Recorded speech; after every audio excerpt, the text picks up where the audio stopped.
भारत की संसद ये वो जगह है जहां देश के सबसे बड़े फैसले होते हैं, पर इसके दो हिस्से हैं, लोकसभा और राज्यसभा।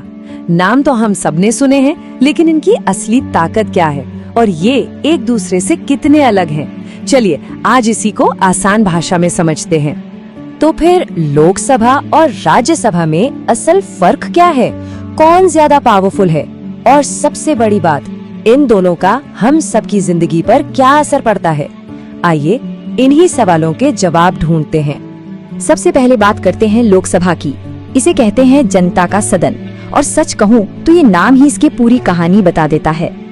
इसका सीधा सा मतलब है कि लोकसभा के जो सदस्य हैं, उन्हें भारत के लोग सीधे वोट देकर चुनते हैं। जब आम चुनाव होते हैं तो हम जिन प्रतिनिधियों को वोट देते हैं, वही लोकसभा में हमारी आवाज बनते हैं। ये लोकतंत्र से हमारा सीधा कनेक्शन है। जरा कुछ आंकड़ों पर नजर डालते हैं। देखिए, लोकसभा में 543 चुने हुए सदस्य होते हैं। इनका कार्यकाल होता है 5 साल का।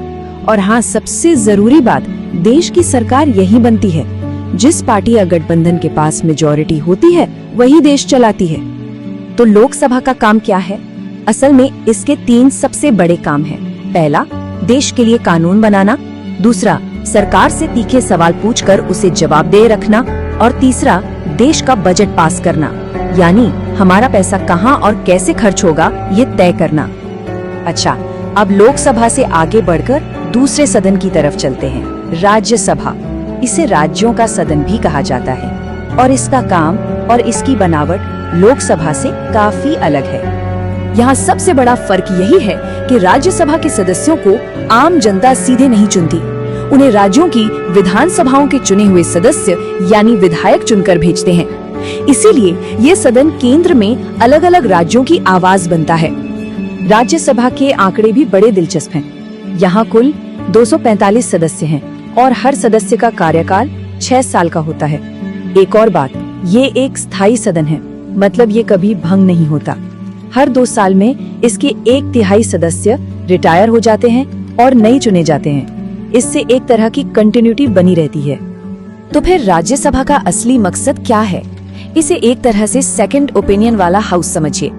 इसका काम ये देखना है कि लोकसभा से जो कानून पास होकर आए हैं, वो जल्दबाजी में तो नहीं बने। उन पर दोबारा बहस होती है, विचार होता है। साथ ही ये राज्यों के हितों की भी रक्षा करता है। ये पक्का करता है कि केंद्र सरकार राज्यों के अधिकारों को नजरअंदाज ना करे।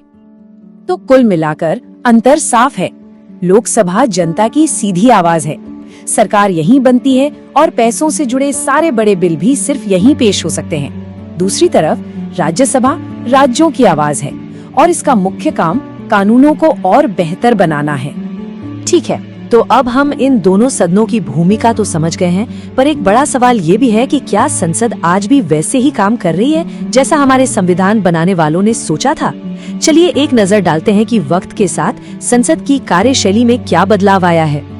ऐसा माना जाता है कि पहले के समय में संसद की बहसों में तर्क और गंभीर चर्चा ज्यादा होती थी।